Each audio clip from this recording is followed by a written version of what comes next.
Okay, it's 6 o'clock, call the meeting to order. Roll call. Chairman Beecham. Here. Schraubin. Here. Cadwalder. Here. Salzwedel. Here. Dickerman. Here. And Jeff, welcome to the Light and Power Board. Yeah. Thank you. Okay, I would entertain is there any changes to the agenda? No changes. Then I would entertain a motion to approve the agenda as presented. I'll make a motion to approve the agenda as presented. I'll support. It's been moved and supported. Any further discussion? Hearing none, all those in favor signify by saying aye. Aye. Opposed, motion carried. Moving on to approval of minutes for the September 14th regular board meeting. I'd like to make a motion to approve the minutes of September 14th of the regular meeting. And I'll support. It's been moved and supported to approve the minutes of September 14th. Any further discussion? Hearing none, all those in favor signify by saying aye. Aye. Opposed, motion carried. Now September 14th closed session meeting. We need to approve those minutes. I'd like to make a motion to approve the closed session meeting minutes for September 14th. Closed session. I'll support. Okay. Okay, it's been moved and supported. Any further discussion? Hearing none, all those in favor signify by saying aye. Aye. Opposed, motion carried. Public comment. Any comments from the public? Come on, guys. Okay, hearing none, we'll move on to action items. Steve? All right, 4 action items this evening. The first of which is Lowell and Power's fiscal year 2017 audit presentation and hopeful acceptance. I'll turn it over to Megan as she presented the first memo in your packet. That's right. So included in your packet, you had a copy of our audit this year. We received a clean audit, which means that we didn't have anything that needed to majorly be fixed, which was great. Peter is here, and Peter and Matt are both here, and they worked on our audit. And they have a quick presentation. Well, actually, I don't know if it's quick. About the audit this year. So I will turn it over to them. Thank you for the opportunity to be here. My name is Peter Hefner, and I represent Bradeveld Hefner, the firm of independent certified public accountants that conducted the audit for Lowell Light and Power for the year ended June 30th, 2017. And Matt Smith worked with me on the audit, and Matt's going to talk about some slides that provide a historical perspective on what's occurred over the past, I think, 5-7 years, and what occurred during the audit. Matt has worked several years on your audit. He also worked on Grand Haven Light and Power's audit, as well as audits of Traverse City and some other cities that have their own electric utility. And so I'm going to just talk about our opinions on the financial statements, and then Matt will walk you through the slides and just hopefully spur some questions that you might have about the operation. First of all, I like to point out that the financial statements are the responsibility of management and ultimately the board, and it's our responsibility to express an opinion on the financial statements based on our audit. Our opinion is on page 1 of the financial statements, and I'm going to summarize it as I have in the past, and I'm looking at the last paragraph.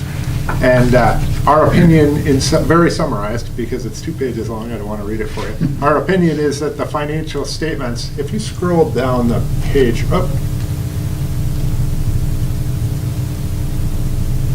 And you said it was in the audit? yes, it's actually the page 1, last paragraph. So scroll down to the bottom of that page right there. And our opinion is that the financial statements present fairly in all material respects the financial position, results of operations, and cash flows of Lowell Light and Power for the year ended June 30th, 2017 in accordance with generally accepted accounting principles. That's the highest opinion. It's the financial statements present what's required under generally accepted accounting principles and in the appropriate format. In addition to that opinion, we also provide an opinion on internal controls over financial reporting. That's at the very end of the report. You haven't seen that opinion in the past. That was required under new guidance provided by the Michigan Department of Treasury that requires all city audits to be conducted in accordance with government auditing standards. That opinion is what I would refer to as a clean opinion. It is that we did not identify any material weaknesses or reportable conditions in the system of internal controls used to prepare the financial statements by Lowell Light and Power. So that's very positive as well. And I want to point out that there was a transition, obviously, in your senior management, which resulted in your financial person moving into a different position. And we worked almost exclusively with Julie and Megan, and then worked with Steve more from the perspective of inquiry, where in the past, he was providing us with the financial information. And from my perspective, that transition has been very smooth, so that's positive as well. In addition to the opinions on the financial statements, we also provide a letter, and that's our communications to this board. And what I would say is we've identified the significant estimates within the financial statements and other information we need to communicate to the board, but we didn't bring any opportunities for improvement in your system of controls or identify those within this letter because we did not identify any changes we would suggest. So, clean opinion on the statements, on internal controls, and really nothing that we want to point out that you need to change, but just more communications in this boilerplate letter. So those are all positive items. We're going to walk through some slides if we could, just to show you the historical perspective, and we can address any questions you might have throughout the process. So I'm going to have Matt kind of walk you through what we're showing and kind of why. This is just kind of looking at operating revenues and expenses over the last almost 10 years, and you can see a nice glide, increasing, healthy, keeping revenues higher than expenses. And the importance of that is it helps you invest in capital assets without having to go to the debt market. This is just kind of looking at the breakdown of your operating expenses. You'll see on the next slide that the percentages are very similar as they have been. I mean, you guys are pretty steady. I mean, keeping consistent. There was a small increase in the admin, which was more of a it's related to the pension standards, which it's not a cash related item. It's just kind of. Are you guys going to talk further about that, or? We can, sure. Well, I think it would be good to. Okay, sure. I mean, So the increase in admin here is it's basically 100% related to changes in the assumptions utilized by the Michigan Employee Retirement System. So they changed the assumptions over the pension that you participate in. And the change in their assumptions were the drop in the rate of return that would be earned on investments, as well as other assumptions which resulted in what they say you need to have put aside increased. If those assumptions weren't changed, likely that number wouldn't have changed at all. What's occurring is, under new pension standards, you are required to record a liability to the extent your pension is underfunded. And those standards say if you change your assumptions, you need to record that liability immediately. Before this new standard, which came out, I believe, 2 years ago, you would have just shown an expense for the amount they told you to pay.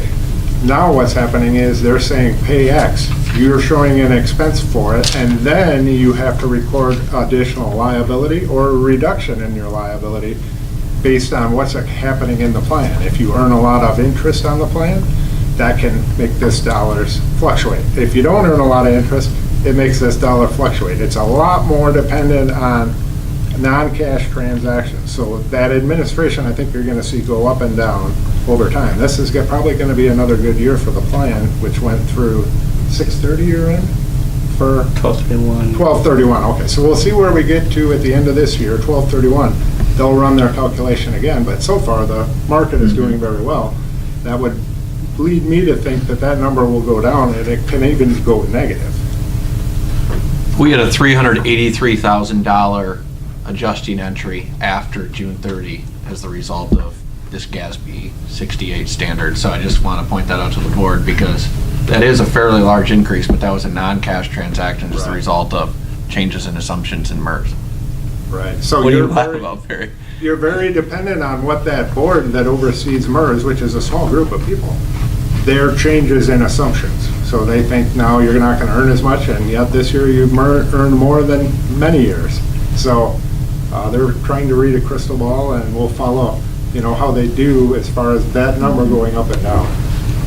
And similarly, you guys have an OPEB plan, and in this next year, there's a standard which is very similar to the pension plan where they will start having a liability recorded for the difference between what you've put into the plan and what the actuarial valuation is of the liability. And OPEB is referring to the health care provided to retirees. We're very used to the acronyms, but that's other post-employment benefits, so health care for employees. So the pension plan had new standards.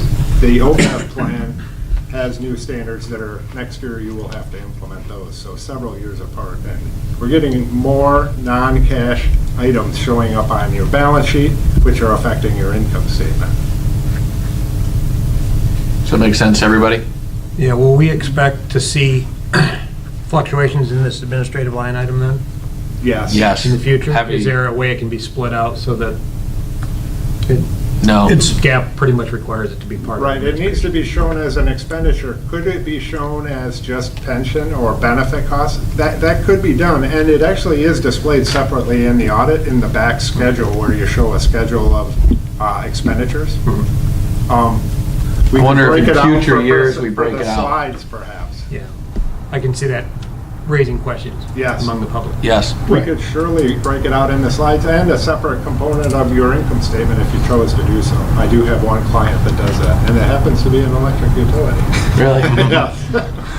so Steve's point is bringing that to the attention is that the general, it's a reporting thing, and it isn't that that we've given all of our administrators a great big raise and the expenses have gone up. It's actual reporting that they changed 2 years ago, that we have to report these, whereas before you didn't report them. So now you see this increase in expenses on the administration side. I mean, the benefit of this, though, is those are actual dollars that we should or are going to need to pay someday. So it's a very transparent picture of what happened to our liability within the last year, and it increased. So, Right.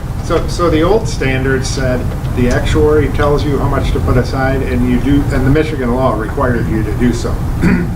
The new standards say, do what the actuary says and report it, and if the plan isn't fully funded, the actuary is getting you to fully fund it over a 30-year period or 25 years or wherever you're at in their schedule. But these non-cash transactions will kind of stick out. And I think that is appropriate, that if there was a question about it, to say, within the statements you can see it's hundreds of thousands of dollars of non-cash transactions. thank you. Yes. It's clear as mud, right? Purchased power, again, it's fairly steady with, I mean, you guys are pretty consistent. I believe the other section was, there was a new... That's renewable combustion energy and turbine. that's that dark line that you guys see, the other is energy purchases off the market and renewable energy costs through Granger and Danner.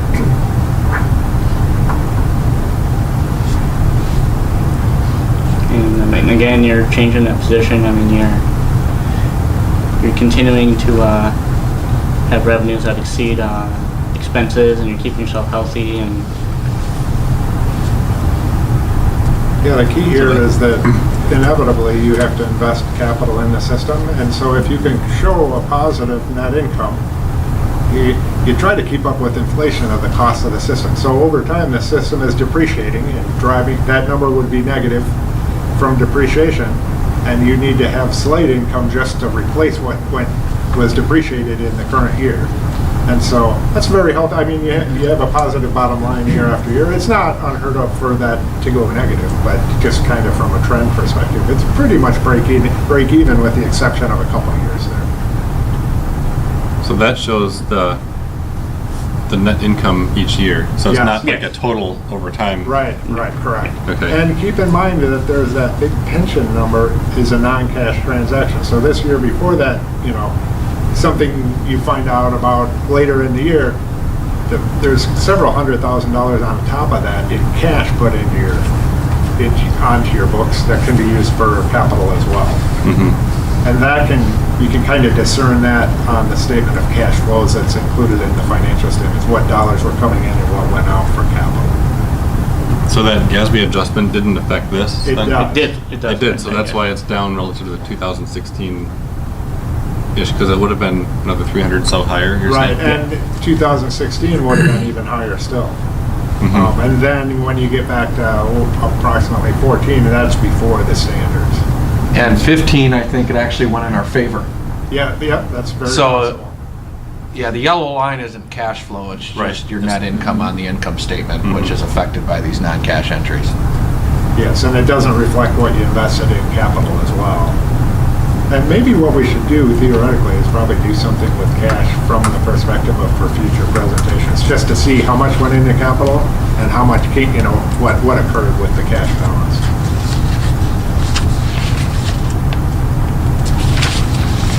Are there any questions that we can address regarding the audit process?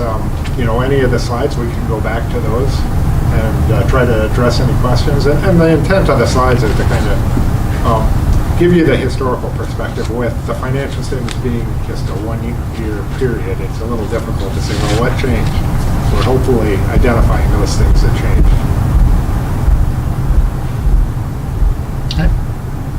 I think we're good. I mean, we've, again, been using your firm for quite a few years, and you've done a great job of educating us over those years. So I think there's less questions that we have. Sure. Because of Thank you. the good job that you've been doing for us. We will also be presenting you your slides, limited slides, at the city council meeting when we talk about their audit, as Leighton Power is an enterprise fund or a business type fund of the city. And we touch upon some of your operations. We don't really focus upon it. We try to bring their attention more to the general fund and the water and the wastewater. But I know some of you will be there, but just to make the others aware that we will talk about this as well at the city council. Okay. Thank you. you. We appreciate the opportunity. Thanks for coming, guys. Thank you. Thank you. Okay, with that, I would entertain a motion to accept the presentation and to accept the audit, and we'll further that onto the city. I would like to motion to accept the audit presentation for the fiscal year 2017. I'll support. Okay, it's been moved and supported to accept the audit. Any further discussion? Questions? Hearing none, all those in favor signify by saying aye. Aye. Opposed? Motion carried. All right, and I just want to really reiterate, Megan and Julie and their whole team did a great job with the transition. It's a big learning curve, but Absolutely. they just, a lot of information, a lot of preparation, a lot of schedules and spreadsheets and files and extra work, especially in the summer. So they did a great job. I really appreciate it. All right, the second action item tonight is the potential adoption of an economic development rate. Last month, you may remember that Mark Beauchamp from Utility Financial Solutions was here and presented 4 different things, one of which was a couple of economic development rate options, a 5 or 3 year to the board. And as a reminder, the economic development rates he presented would not negatively or positively, would be a neutral impact to existing customers. And over the past month, I did talk with Mike Burns, and he's in strong favor of Light and Power adopting one of the 2 rates that was presented to us, just as it's really another tool for him in the city to spur economic growth. It's my belief that ultimately growth will benefit everyone. After that economic development rate expires, you'll have more kilowatt hour sales in the town, and overhead can be split amongst more kilowatt hours. So really, I'm gonna leave it up to the board, but you guys know where Mike and I stand on this. This was an action item in our strategic plan, hence the reason I brought it to the board last month, but I guess we can have a discussion, or if any of you talked to business owners or thought about this further over the past month, I'll leave it up to the board for discussion. I just need, for refresh,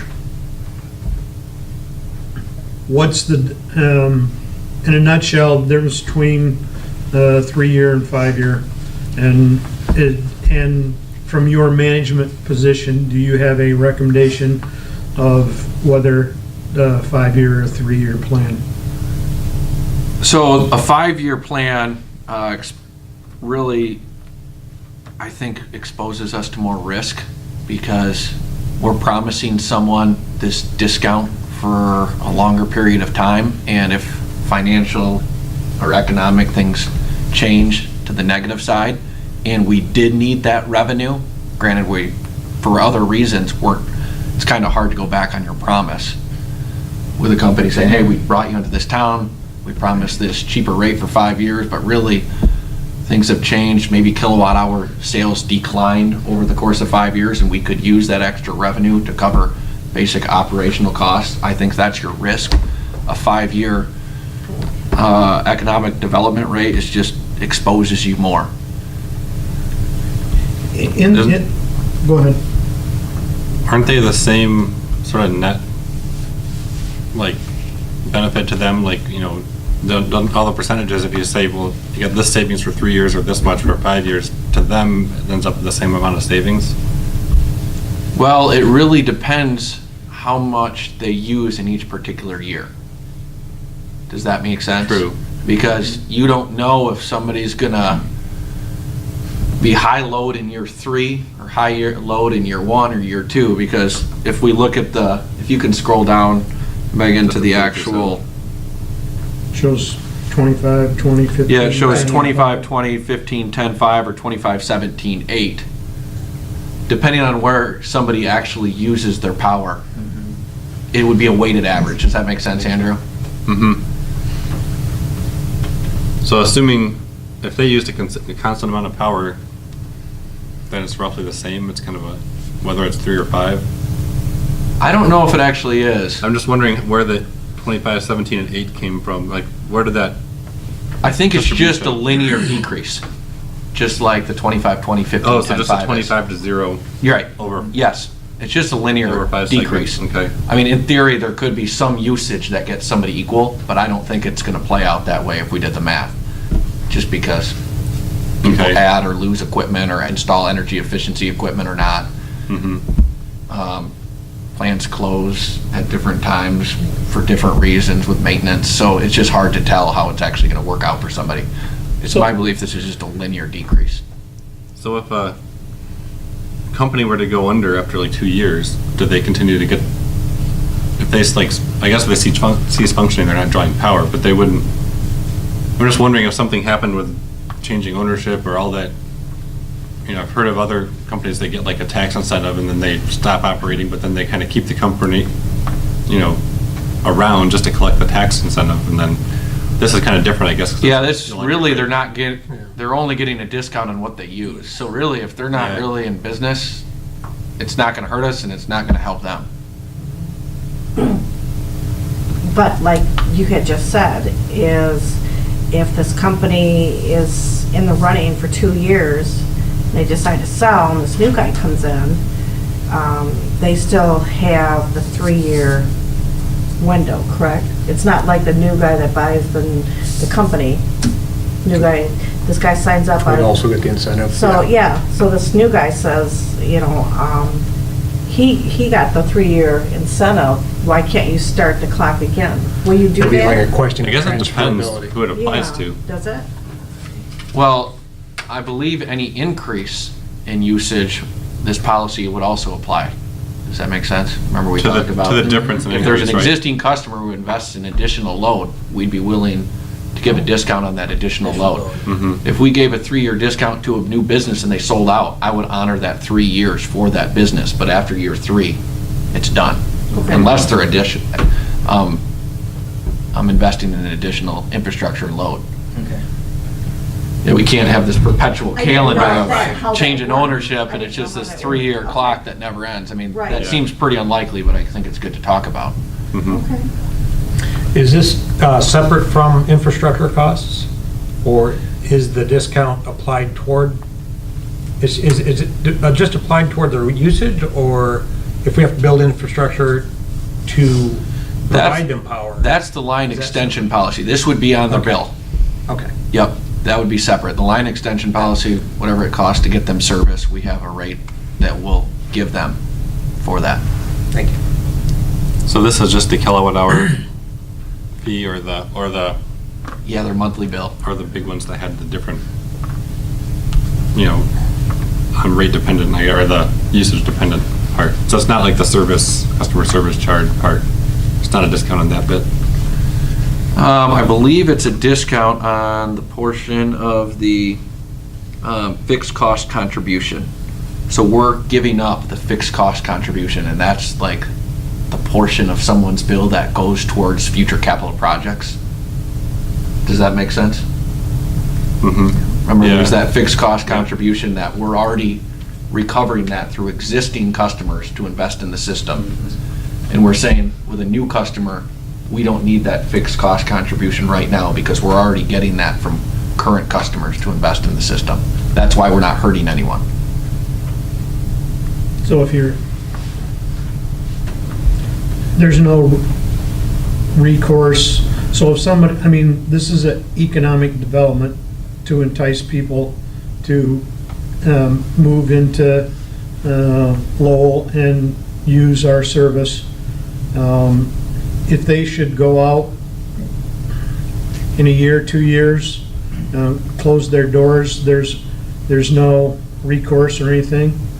Meaning that because I know that some tax abatements and things, if They leave, you if they come leave, collect it. they, are in default and all that kind of stuff. So this is just on their use, so if they close, we're giving them, let's say in year 1, 25%, and they off and they close the door in year 2, that's. Right, we haven't really lost anything though, because we've covered all of our overhead costs, Okay. administratively, insurances, we've covered the cost of power. We're just giving up that portion that would be used to fund our capital budget.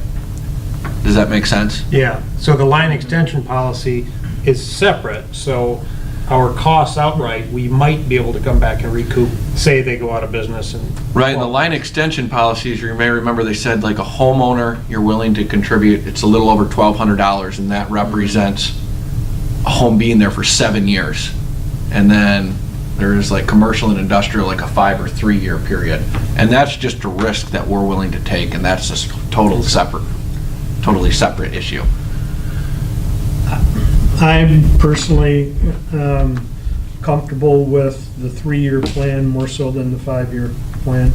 I mean, that's just where and that's not to say that we can't revisit this at some point, but it's something that we haven't done, and jumping right into it, I guess I'd rather crawl than go all in for the 5 years, which, like you said, gives a little more risk to low light and power. Our rates are already lower than surrounding consumers, DTE, so that's an incentive to come here. And again, if we're also doing this, I would just be more comfortable with going with the 3-year plan than the 5-year currently. But I'm just giving you my opinion. Are you okay with the rates at 25, 17, and 8? Do you think that's too high? Is it a good number? I'm going by what Or Steve? I'm going by what Mark Beauchamp has recommended. We've used his services for many years. And again, Yeah, I don't These- think we can go higher than the 25 and No. 40 Right. because that is the max that we can give without now causing harm to existing customers. Does that make sense? Right.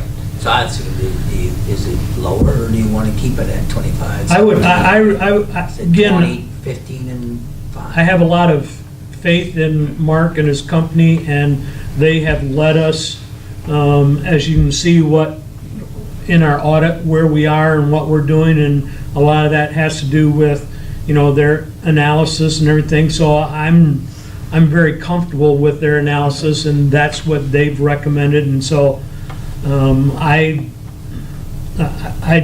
really don't want to change that, because I'm going by their expertise, because my expertise is not in Rate the- making?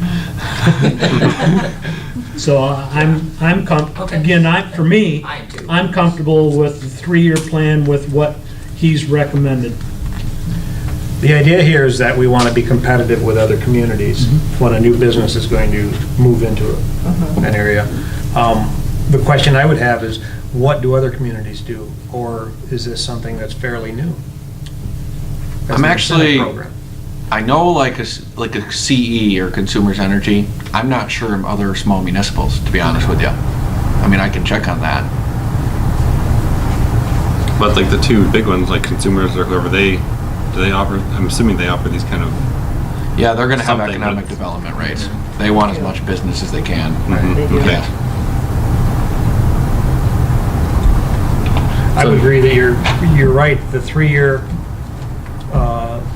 discount plan would be more conservative and probably a good place to start. And I do think I think this could encourage more growth with existing customers, actually, than even, I mean, hopefully it can be a tool, but I don't think it's gonna make or break this large industry coming to Lowell because there's this discount that Lowell Light and Power is offering. Maybe it will. Right. Hopefully the city can use that in their economic development plan, but I think if you have existing business here saying, hey, yeah, I'm gonna increase load or invest in some more equipment and we're gonna save X number of dollars, I could see that. I know Route Lowell actually moved most of their operations here because of our cheaper rates and good reliability. So potentially you could have those types of scenarios if we really do a good job, with Sharon and our key customer accounts program advertising this and say, hey, this is what we have going on. If you have facilities or equipment or operations elsewhere, this is what might entice you to reinvest more of that here. that's a good point. That's good. So that applies to the entire rate of the general service demand, or? Correct. So it's not just the kilowatt hour. So I think when I said it earlier, Right. I think I was wrong. It's actually applies It's to the whole thing, the whole but bundle of their the rate. way their rate breaks out is this percent goes towards the fixed cost contribution. Okay. And we're talking about, I don't know, how many demand customers do we have, Megan? 50 to 60? 50, yep. So I don't think it would be overly burdensome. And I mean, if it was every single commercial customer, that could be very hard to keep track of. But we're talking high load factor customers. And that's for new additions, really. Correct. Right? Yes. Was there a threshold for that? Like, it had to be at least, they had to, I think, was it 100 kW? that's what I thought I remember. It says, That they added, oh, it says right there, doesn't it? Yeah. They must be at least 100 kW. For at least 9 months of the year. Looks like, okay. okay, any further discussion? If not, I would entertain a motion. I'll make a motion that we approve the 3-year economic development discount as proposed by the rate study. And I'll support. Okay, it's been moved and supported to accept the 3-year plan that was presented to us by Utility Financial Solutions. Any further discussion? Hearing none, all those in favor signify by saying aye. Aye. Opposed? Motion carried. All right, action item 3 tonight, MERS cost of living increase for 2018 for retirees. And Megan wrote the memo, but I'm going to steal it from you, Megan. I had her write it for me. I was at the Michigan Municipal Electric Association conference last Wednesday, Thursday, Friday. So she did a great job, though, I think, detailing out the memo. A couple months ago, in August, the board passed a motion to go out for a cost of living valuation for MERS for 2.5% and 2.8%. And we just received those valuations, and the 2.5% increase would be a one-time payment of $78,129, and the 2.8% increase would be a one-time payment of $87,435. This payment would be shown on our income statement as equal expenses from January through December next year in 2018. We have only budgeted through June of 2018, and our initial budget was $1,500, as Megan wrote in the first paragraph. So you can see that when we take our monthly cost for the two different options of $6,500 and $7,200, and we compare that to our $1,500 cost that we already budgeted in January through June. From January through June next year, we're going to come in at $30,000 over budget or $34,000 over budget, depending on what route the board would like to go. So no matter what, we're going to be over budget. The second half of the year, we're able to budget for the actual dollars the board potentially may approve tonight. So that's what financially it looks like approving either of these. I would like to talk though about the MERS annual meeting I went to, because I met with our regional director and just went to a lot of different sessions, and I just want to give you some background on our plan. Our current plan is 64.7% funded, and that represents a dollar amount of $1.879 million underfunded. The retiree portion of that plan is 77% funded, or $869,000 underfunded. And currently, MERS has an amortization schedule for us to pay our normal cost of the plan, as well as the underfunded portion. And that underfunded portion is scheduled to be paid off over the next 23 years, assuming all their actuarial assumptions are true. That we get 7.75% in the market. People die the exact day they expect them to die. People retire the exact day they expect them to retire. People get the exact raise they expected them to get. So there's a lot of moving parts. But I do want the board to realize that we're 65% funded, and the retiree portion is 77% funded. I do believe it's a great thing to give retirees a cost of living increase, and we've been able to do so for over 20 years now. And I know the city hasn't been able to do so since 2009.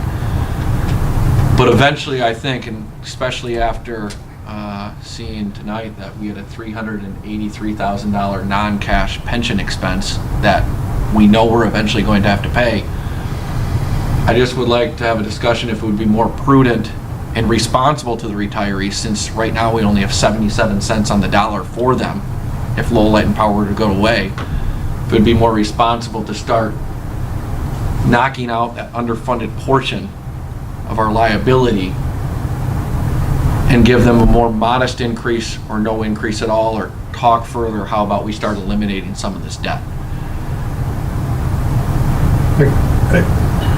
So refresh, remember, a couple of years ago, we were trying to do something, and I can't recall, we were trying to do something, and the city, because they were so far, and it had to do with this, that we couldn't do what we wanted to do because they were so far, and it was together. You recall Right now, what I'm we're talking- about dead even. Okay, dead even with, Percentage funded. They're 65, we're 65. Okay. Almost exactly the same.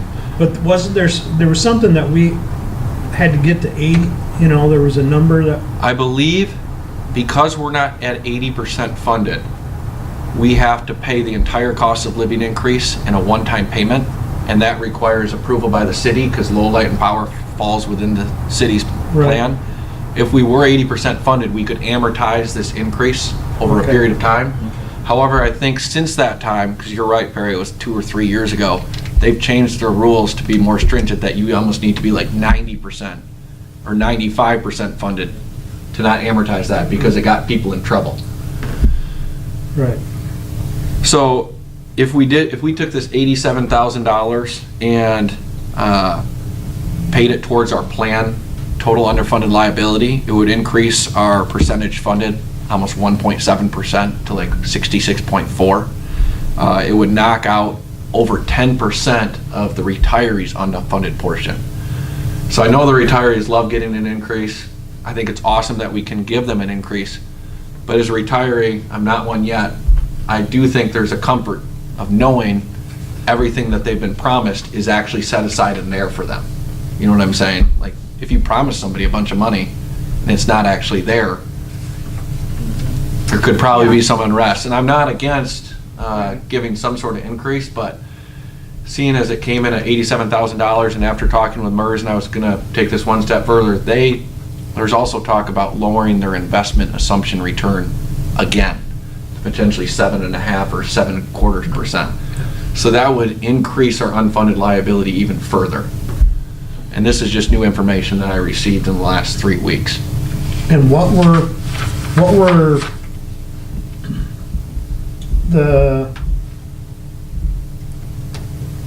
we had a history. Yeah, we had 2.2 was the social security estimate.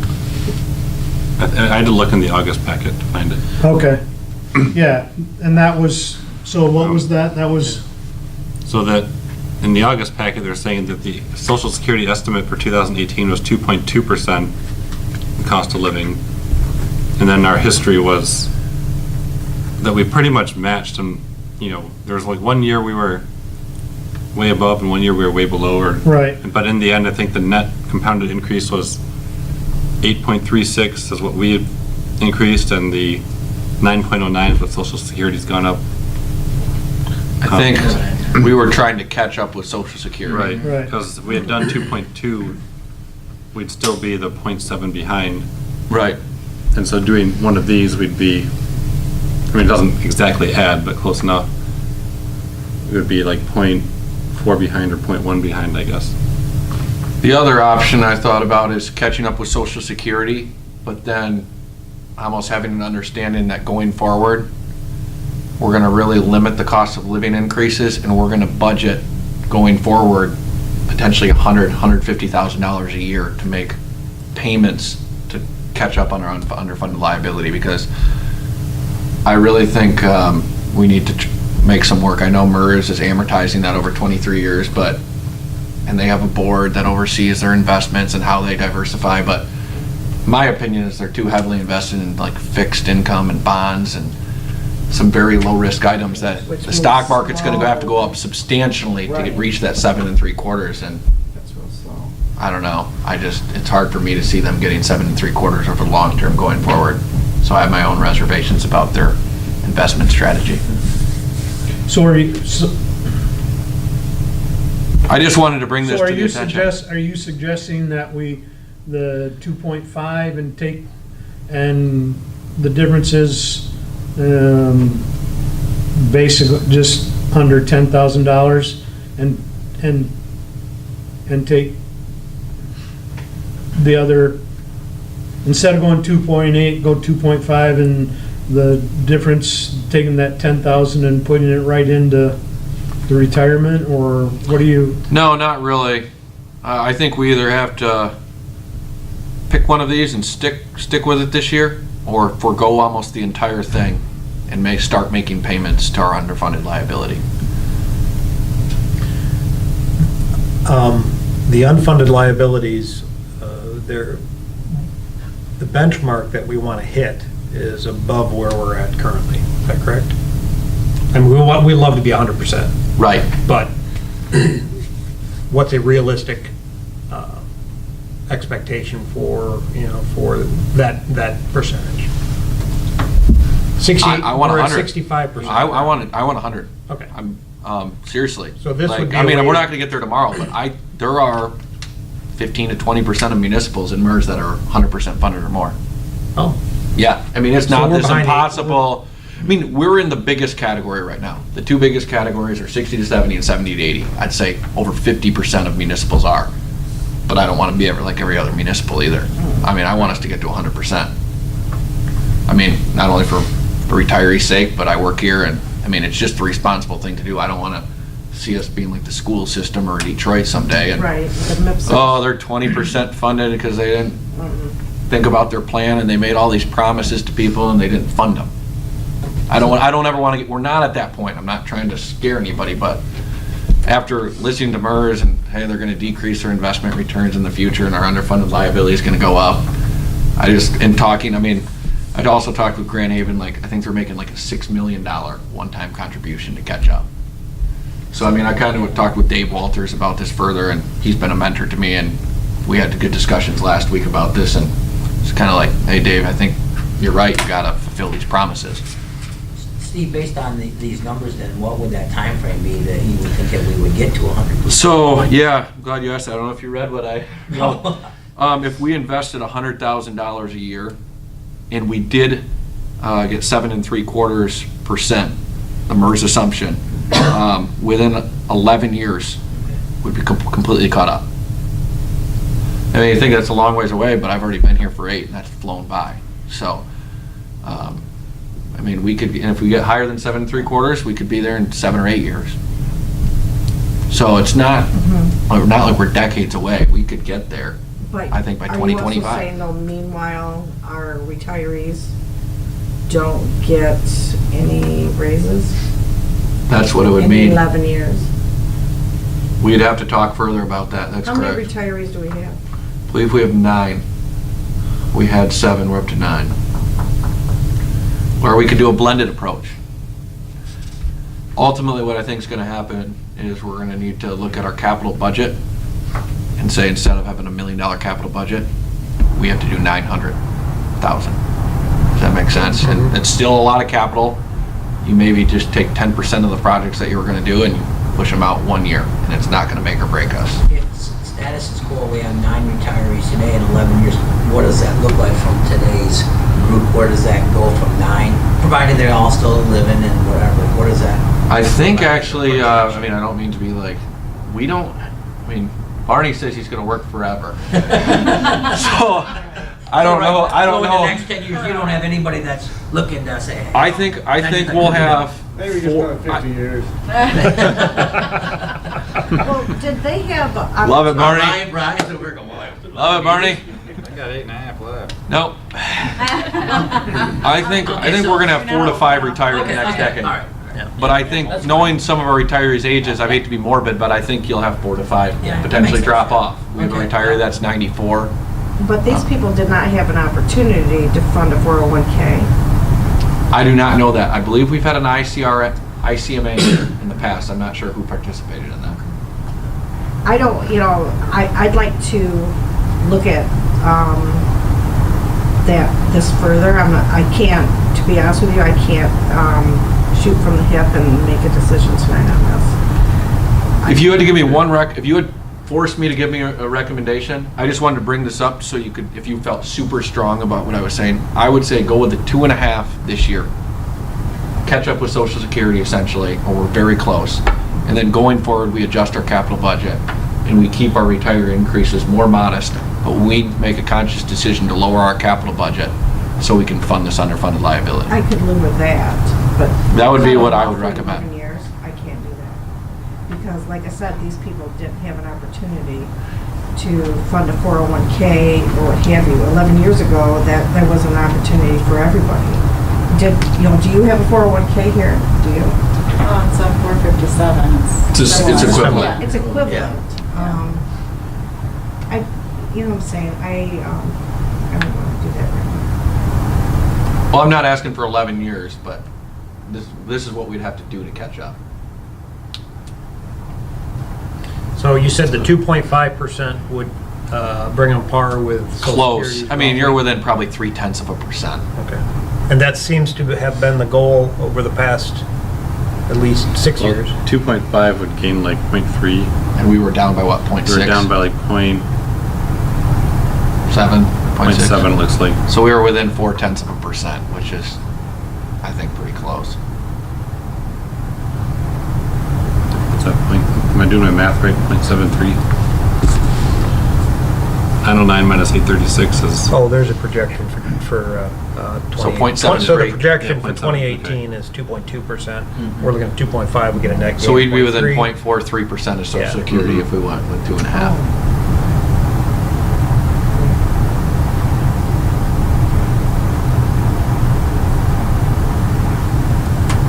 Well, I'm comfortable with the 2.5 I am too. and moving ahead and knowing that what we want to do is get to 100% funded Absolutely. and go from there. So I don't know where the rest of you, but So the goal would be going forward, trying to tie the cost of living increase closer to the actual cost of living and not try to correct. Catch up. try to catch up, or at least not catch up very quickly, or just kind of keep it at a stable amount because our focus is trying to fund the liability, but not ignore the rate either, right? Is that what I'm Can we understanding? get both? You can have both. It just draws out. It would just draw out the capital budget. Or it just takes longer to fully fund. We either take 15 or 20 years instead of 11 years, or. We can afford anything. It's just what the board Yeah, feels so like what's the they should be priority, doing yeah. for retirees.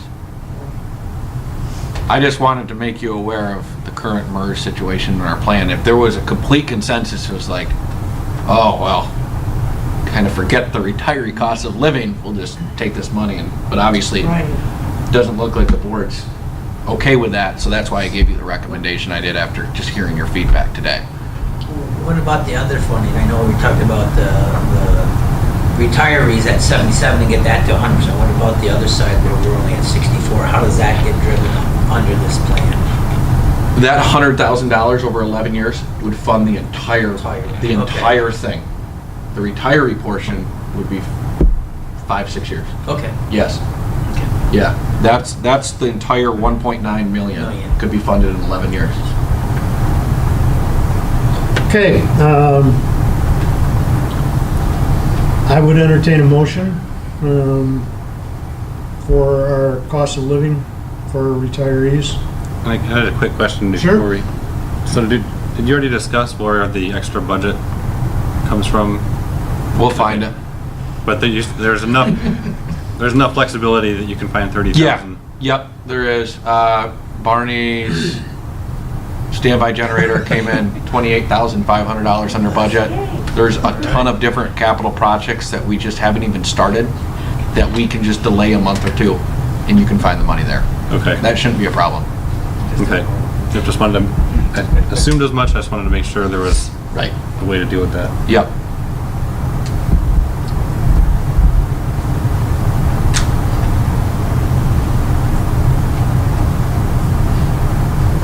Okay, So next year when we deal with this again, we're going to be still the 0.4 behind on the interest, but we'll be talking more about the liability issue and well, trying to make a plan for.